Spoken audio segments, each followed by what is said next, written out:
Basically آج سے تقریباً 100 سال پہلے 1915 کے اندر 1915 میں البرٹ آئنسٹائن جو انسانی ہسٹری میں چند بڑے آپ سمجھ لیں فزکس کی فیلڈ کے لوگ ہوئے ہیں ان میں سے ایک ہیں.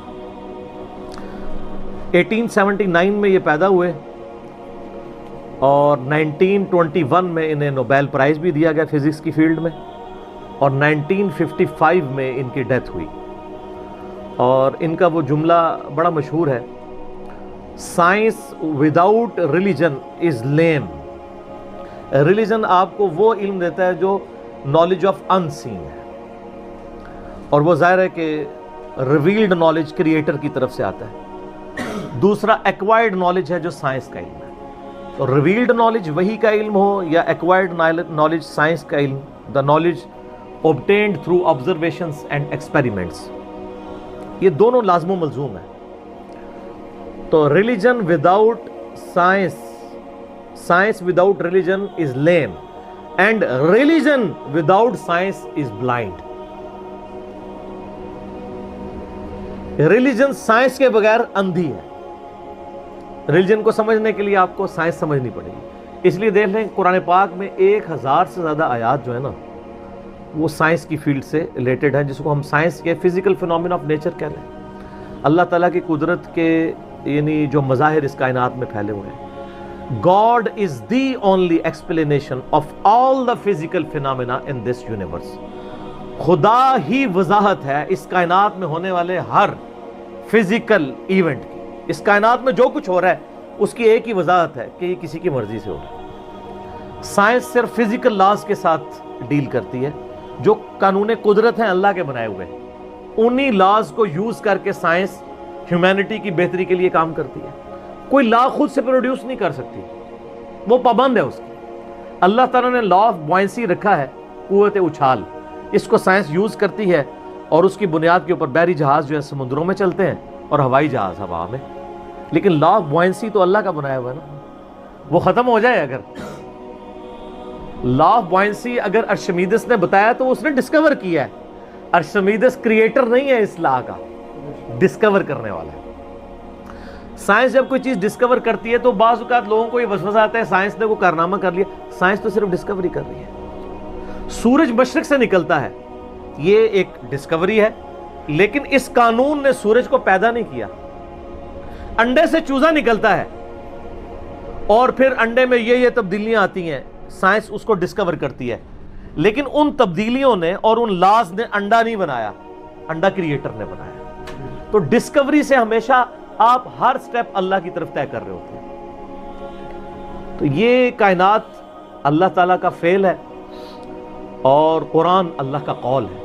قول اور فعل میں تضاد نہیں ہوتا. اللہ نے جتنے physical phenomena of nature discuss کیے ہیں, وقت کے ساتھ ساتھ وہ چیزیں ریویلڈ ہو رہی ہیں الحمدللہ, اور یہ ہمیں خدا کی طرف لے کے جاتی ہیں. تو میں البرٹ آئنسٹائن کی بات کر رہا تھا, تو انہوں نے اس وقت میتھمیٹیکلی یہ چیز پروف کی تھی کہ کائنات کے اندر, یعنی انہوں نے دیکھا نہیں تھا, یہ ان کا یہ کنسیپٹ تھا کہ اگر کسی جگہ پہ بہت زیادہ میس کنسنٹریٹ کر جائے اور اس کا والیوم آلموسٹ زیرو نیگلیجیبل ہو, تو اس میس کے اندر گریویٹیشنل فورس, قوت کشش ثقل, جس کی وجہ سے چیزیں ایک دوسرے کو کھینچتی ہیں.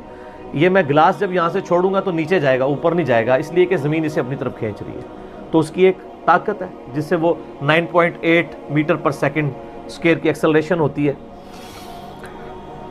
تو انہوں نے کہا تھا کہ اگر ایسا میس کائنات میں کہیں ایگزسٹ کرتا ہو کہ اس کا والیوم تو آلموسٹ زیرو ہو, لیکن اس کا جو میس ہے وہ وہاں پہ انٹینس میس ایسا کنسنٹریٹ کرے, تو اس کی گریویٹیشنل فورس اتنی زیادہ ہوگی کہ اس کے پاس سے بھی اگر کوئی ستارہ گزرے گا تو وہ اس کو ہڑپ کر لے گی, جس طرح ایک ورٹیکس کرتا ہے. بلیک ہول ایک خلائی ورٹیکس ہے, جس طرح سمندری بھنور ہوتے ہیں نا, جن میں بڑے بڑے بحری جہاز بھی ڈوب جاتے ہیں, چکر کھا رہا ہوتا ہے, کوئی بھی چیز کے قریب بھی ہے وہ اس کو پہلے سک کرتی ہے, پھر اندر ڈبو دیتی ہے, پھر ختم. اس طرح خلا کے اندر بھی ایسے ورٹیکس ہو سکتے ہیں جہاں پہ کنسنٹریٹڈ ماس ایگزسٹ کرتا ہو, اور وہ گریویٹیشنل فورس اتنی ہوگی کہ ایون لائٹ بھی اس میں انٹر ہونا تو وہ بھی اسکیپ نہیں کر سکتی, جو اس کائنات کی سب سے تیز ترین چیز ہے اور ایبسولوٹ کانسٹنٹ ہے. آئنسٹائن نے تو یہ بھی کہا نہ ٹائم کانسٹنٹ ہے نہ میس کانسٹنٹ ہے، سپیڈ آف لائٹ یہ کانسٹنٹ ہے، لیکن وہ بھی اس سے اسکیپ نہیں کر سکتے. اور سپیڈ آف لائٹ آپ کو پتہ ہے کتنی ہے؟ 300,000 یعنی 3 لاکھ کلومیٹر ایک سیکنڈ میں. روشنی اتنی تیز ہے کہ ایک سیکنڈ میں زمین کے 7 چکر کاٹ سکتی ہے. یوں 1,86,000 میل فی سیکنڈ یا 3 لاکھ کلومیٹر فی سیکنڈ. زمین کا سرکمفرنس 40,000 کلومیٹر ہے، یعنی ایک طرف سے چلیں واپس آئیں 40,000 کلومیٹر ہے. تو ایک سیکنڈ میں روشنی زمین کے 7 چکر کاٹ سکتی ہے. اسی لیے کائنات کے فاصلے جو ہیں وہ روشنی کے اعتبار سے ماپے جاتے ہیں. یہ اتنے لاکھ نوری سال، اور ایک نوری سال ہی بہت زیادہ ہوتا ہے. 1 لائٹ ایئر یہ ہے کہ روشنی 1 سال تک اسی رفتار سے چلتی ہے تو جتنا فاصلہ طے کرتی ہے. وہ تو آپ میرا ہوئیز اللہ والا لیکچر دیکھ لیں، مسئلہ 60، اس میں میں نے پھر بتایا کہ کائنات کے فاصلے کتنے ہیں. تو آج ہم بلیک ہول کے اوپر بات کر رہے ہیں. تو وہ بلیک ہول کا ان کا ایک کانسیپٹ تھا کہ ایسا اگر ہو تو ہو جائے گا. پھر سائنٹسٹ نے اس پہ کام کرنا شروع کیا. آپ ہسٹری دیکھیں کرتے کرتے 3-4 سال پہلے سے انہوں نے ابھی وہ اس کے اوپر یعنی دنیا میں جتنی ٹیلیسکوپس تھیں بڑی بڑی 8 ٹیلیسکوپس انہوں نے فٹ کی جو کئی یعنی سالوں تک وہ امیج لیتی رہی ہیں. وہ امیجز جوڑ کے تو انہوں نے بہرحال ایک بلیک ہول ایسا دریافت کر لیا ہے کہ جو واقعی جہاں پہ یہ پوری کہکشائیں بھی غائب ہو جاتی ہیں. اور یہ فزیکلی اس کی ویڈیو بھی انہوں نے منظر عام پہ لے آئے. تو سر یہ تو کریشن ہے نا جی، اصل تو ان ساری چیزوں کے پیچھے کریٹر ہے. God is the only explanation of all the physical phenomena in this universe. Science تو صرف آپ کو چیزوں کی نو ہاؤ دیتی ہے، جو پیچھے ول آف کریٹر ہے، ول آف گاڈ ہے. ظاہر سائنس تو وہ پھر آئنسٹائن نے خود ہی کہہ دیا نا کہ science without religion is lame and religion without science is blind. تو یہ بلیک ہول کی دریافت بہت بڑی دریافت ہے. باقی جو لوگ اس کو دھکے سے وہ قرآن پاک کی آیات میں فٹ کرنے کی کوشش کرتے ہیں وہ ساری ہماری اسیسمنٹس ہی ہیں. اس طریقے سے ایک جس طرح سورۃ الواقعہ میں آیت وہ لے کے آتے ہیں نا، فَلَا أُقْسِمُ بِمَوَاقِعِ النُّجُومِ وَإِنَّهُ لَقَسَمٌ لَوْ تَعْلَمُونَ عَظِيمٌ. میں قسم یاد فرماتا ہوں ان جگہوں کی جہاں پہ ستارے ڈوبتے ہیں، اور کاش تم جانتے ہوتے کہ یہ کتنی بڑی قسم ہے جو ہم نے یاد فرمائی ہے. تو بعض لوگوں نے اس آیت کو بلیک ہول کے ساتھ ریلیٹ کیا ہے کہ ستاروں کے ڈوبنے کی جگہ وہ بلیک ہولز ہیں جہاں پہ پوری کہکشائیں غائب ہو جاتی ہیں. میں بھی ایسا ہو بھی سکتا ہے. جو پرانے مفسرین ہیں وہ اس کو ستاروں کی منازل کہتے ہیں. تو میرا موقف یہ ہے کہ قرآن پاک کی آیات آفاقی ہیں. ہمارے پرانے مفسرین کو اگر کوئی باتیں سمجھ نہیں آئی ہیں نا کسی مسئلے میں، اور ان کی جو اتنی آبزرویشن تھی اس میں ہی وہ فٹ کرتے تھے، وہ اپنی جگہ ٹھیک تھے. آج اگر کوئی نئی ڈسکوری ہوگی ہم اس میں اس لیے فٹ کرتے ہیں کہ اللہ تعالیٰ نے قرآن پاک کو قیامت تک کے لیے مسلمانوں یا انسانیت کی رہنمائی کے لیے رکھا ہوا ہے. ہر آنے والا وقت قرآن پاک کی نئی چیزیں لوگوں کے سامنے لے کے آئے گا. سَنُرِيهِمْ آيَاتِنَا فِي الْآفَاقِ وَفِي أَنفُسِهِمْ حَتَّى يَتَبَيَّنَ لَهُمْ أَنَّهُ الْحَقُّ. ان قریب ہم زمین و آسمان میں اور تمہاری جانوں میں تمہیں ایسی نشانیاں دکھا دیں گے کہ تم پکار اٹھو گے، تم پہ یہ بات کھل جائے گی کہ قرآن حق ہے، خدا کی ذات حق ہے. تو یہ ہر آنے والا زمانہ ہر سائنٹیفک ڈسکوری خدا کی طرف لے کے جاتی ہے. میں اکثر کہتا ہوں نا کہ سائنس تو صرف ڈسکور کر رہی ہے. زلزلہ کس طرح آتا ہے؟ ٹیکٹونک پلیٹس کی ڈسٹربنس سے. اب اگر سائنس سے پوچھیں وہ ڈسٹربنس کون کرتا ہے، اس کا ٹائم پیریڈ کون ڈیفائن کرتا ہے، وہ کہتے ہیں it is physical phenomena of nature. اور فزیکل فینومینا آف نیچر کے پیچھے تو خدا ہے، وہ ڈیسائیڈ کرتا ہے. کائنات میں ہونے والی ہر چیز معجزہ ہے. یہ الگ بات ہے کہ ہم چند معجزات کے عادی ہو چکے ہیں. اگر کسی شخص نے یہ آبزرو نہ کیا ہو کہ چوزا انڈے میں سے نکلتا ہے، ایک لمحے کے لیے سوچیں، اور وہ پوری زندگی انڈا کھاتا رہے، اسے ایک دن بتایا جائے کہ یہ جو تم انڈا کھاتے ہو نا، یہ جو تمہیں اتنے خوبصورت چوزے اور مرغیاں نظر آتی ہیں اس میں سے نکلتی ہیں، وہ کہے گا میں نے درجنوں دفعہ توڑا ہے، اس میں تو کوئی ایسی دور دور تک چیز نہیں ہے کہ اس میں سے چوزا بن سکے. ایمانداری سے بتائیں ایسا ہوگا کہ نہیں؟ یا ایک بے قدر بیج کسی کو دکھایا جائے اور اسے یہ بتایا جائے یہ جو اتنا بڑا تم درخت دیکھ رہے ہو نا، یہ اس میں سے نکلا ہے، وہ کہتا ہے یار اس میں سے کیسے اتنا بڑا درخت نکل سکتا ہے؟ وہ درخت تو اتنا بڑا ہے، یہ تو اتنا سا ہے، وہ تو 6 ارب گنا بڑا ہے، لیکن ہم عادی ہیں۔ آپ پھولوں کو دیکھیں، اگر پھول کسی کو جس کو یہ نہ پتا ہو یہ زمین کی کالی مٹی میں سے نکلتے ہیں، وہ کبھی بھی نہیں مانے گا کہ مٹی میں تو دور دور تک ایسی کوئی چیز نہیں۔ فروٹ کو دیکھ لیں، کائنات کی ہر چیز ایک معجزہ ہے۔ یہ الگ بات ہے کہ ہم چند معجزوں کے عادی ہو چکے ہیں، اس لیے ہمیں وہ چھوٹے لگتے ہیں، ورنہ میں اللہ کی قسم اٹھا کے کہتا ہوں کہ مردے کا زندہ ہونا یہ چھوٹا معجزہ ہے، انڈے میں سے چوزے کا نکلنا اس سے بڑا معجزہ ہے۔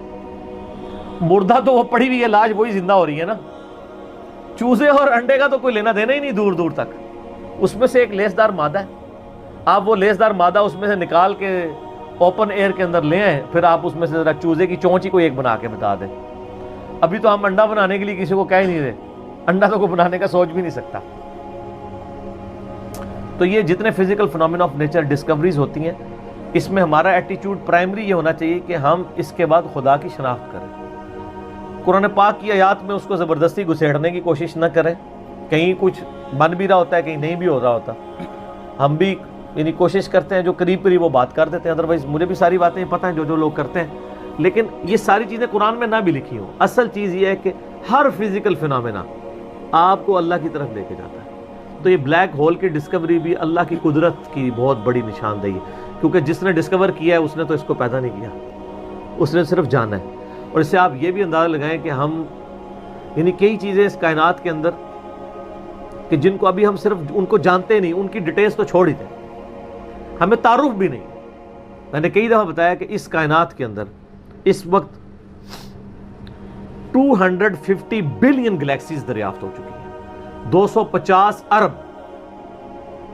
ان گلیکسیز میں سے ایک گلیکسی ہماری ملکی وے ہے، جس میں 300 ارب سے زیادہ سورج ہیں، جن میں سے ایک سورج یہ ہے، اور یہ سب سے چھوٹا سورج ہے۔ اس طرح کے 300 ارب سورج ہے، اور 1 ارب اتنا بڑا فگر ہے کہ اگر کوئی شخص 24 گھنٹے گنتی گنتا رہے نا، 25 سے 30 سال چاہیے 1 ارب گنتی گننے کے لیے، 24 گھنٹے اور کوئی کام نہ کرے۔